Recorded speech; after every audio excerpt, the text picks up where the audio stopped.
歡迎嚟到微波爐視頻，而家嚟到日式蘿蔔燉豬肉。咁咧，首先準備啲豬肉、白蘿蔔、葱、生薑、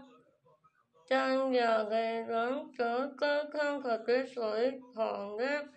胡椒適量、鹽適量。首先咧，豬肉切成3到4公斤嘅塊，隔去皮，切成厚片，葱切成薑，生薑切片。一般加入少量嘅油，喺豬肉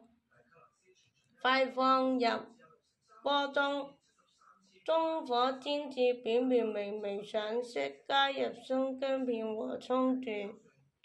繼續翻炒約1到2分鐘，將醬油、味淋、酒、乾湯或者水咧，或埋糖咧，加入鍋入邊，煮沸之後咧，轉小火，蓋上鍋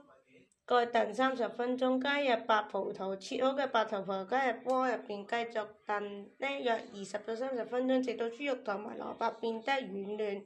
如果水分過多，可以開蓋稍微收汁，根據個人口味加入適量嘅鹽同埋胡椒粉。之後上菜咧，盛出咧可以配搭白飯享用。加入一些葱花同醋色，大家